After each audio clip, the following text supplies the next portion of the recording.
प्रभु का धन्यवाद हो फिर से एक दिन के लिए।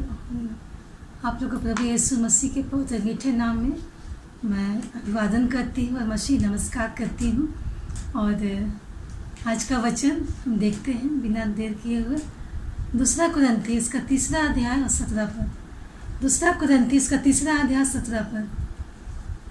इसमें लिखता है, प्रभु तो आत्मा है और जहाँ कहीं प्रभु का आत्मा है वहाँ स्वतंत्रता है। जी हाँ, प्रभु तो आत्मा है और जहाँ कहीं प्रभु का आत्मा है वहाँ स्वतंत्रता अर्थात फ्रीडम है। पुरानी वाचा के अनुसार जब हम देखते हैं, अगर हम निर्गमन और उसका 34 अध्याय का 34 पद हम देखेंगे तो उसमें हम पाते हैं पुरानी वाचा के विषय में जो मूसा के साथ हुआ करता था। निर्गमन 34 अध्याय का 34 पद, उसमें लिखा हुआ है, परंतु जब जब मूसा भीतर यहोवा से बात करने को उसके सामने जाता तब तक वह उस ओढ़नी को निकलते समय तक उतारे हुए रहता था। फिर बाहर आकर जो जो आज्ञा उससे मिलती उन्हें इस्राएलियों से कह देता था। यहाँ पर हम देख रहे हैं कि मूसा के विषय में कि जब जब मूसा परमेश्वर की उपस्थिति में जाता था, जब जब मूसा परमेश्वर के पास जाता था तो उसके अंदर उसके चेहरे पर एक दुपट्टा हुआ करता था। उस दुपट्टा को हटा देता था। ओढ़नी था, उसको ओढ़नी को हटा दिया करता था। और नए वाचा में हम देखते हैं ये क्यों हटाता था। ये बहुत बात है, अच्छी बात है कि जब वो परमेश्वर के उपस्थिति से जब बाहर आता था तो उसका जो तेज था, जो रोशनी था, लोग उसको देख के डरते थे। इसलिए वो हमेशा अपने चेहरे पर एक ओढ़नी को लगाया रहता था। लेकिन जब प्रभु के पास जाता था तो वो पर्दे को, उस ओढ़नी को हटा दिया करता था।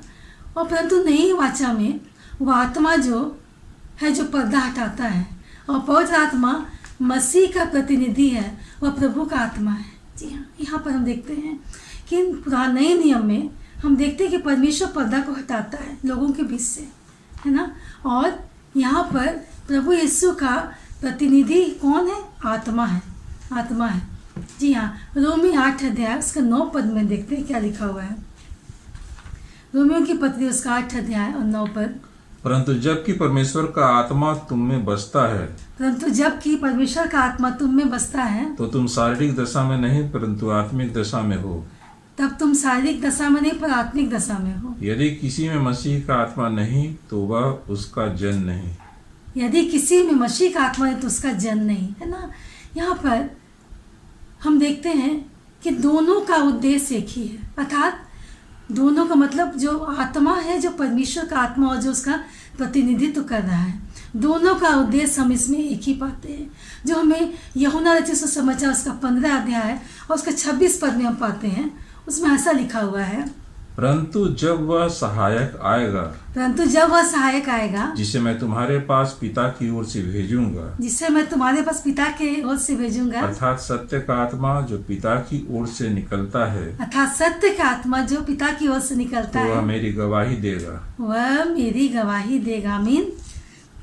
तो हम देखते हैं कि दोनों बातों का परिणाम एक ही है। जी हाँ, यहाँ पर कह रहा है परमेश्वर का वचन कि जब परमेश्वर की ओर से जो आत्मा आएगा वो हमारे लिए गवाही देगा। जी हाँ, परमेश्वर की आत्मा जो हमारा प्रतिनिधित्व करता है वो हमारे लिए गवाही देगा। अगर हम देखते हैं रोमियों की पत्री उसका 8 अध्याय उसका 15 पद हम देखते हैं, उसमें क्या लिखा हुआ है, क्योंकि तुमको दासत्व की आत्मा नहीं मिली, तुमको दासत्व की आत्मा नहीं मिली भयभीत हो कि तुम भयभीत हो, परंतु ले पालकपन की आत्मा मिली है, जिससे हम हे रब्बा हे पिता कहकर पुकारते हैं। परंतु ले पालकपन की आत्मा मिली है, जिससे हम हे पिता हे रब्बी कहकर पुकारते हैं। पौलुस यहाँ पर स्पष्ट कर रहा है कि प्रभु का आत्मा, जो हमने कुरिन्थियों की पत्री और उसका 17 अध्याय और उसका 18 पद में भी है जो पाते हैं, तो प्रभु की आत्मा जहाँ कहीं भी जाती है तो वहाँ पर प्रभु की आत्मा स्वतंत्रता को लेकर के आती है। जी हाँ, यहाँ पर स्पष्ट रूप से नई वाचा अर्थात स्वतंत्रता। पौलुस यहाँ पर कई एक स्थानों में हम जब वचन में पढ़ते हैं तो कई एक स्थानों में वो पौलुस जो है बताया है कि पुरानी वाचा के लोगों को जो कहा है दासत्व के का संतान और नई वाचा के लोगों को स्वतंत्रता की संतान करके दर्शाया गया है या बताया गया है। हम गलातियों के पत्र उसका 4 अध्याय उसका 5 से 7 पद पढ़ते, उसमें क्या लिखा हुआ है? ताकि व्यवस्था के अधीनों को मोल लेकर छुड़ा ले और हमको ले पालक होने का पद मिले जी। और तुम जो पुत्र हो, इसलिए परमेश्वर ने अपने पुत्र की आत्मा को जो हे अब्बा हे पिता कहकर पुकारता है हमारे हृदयों में भेजा है। जी। इसलिए तू अब दास नहीं परंतु पुत्र है, जी। और जब पुत्र हुआ तो परमेश्वर के द्वारा वारिस भी हुआ। आमीन।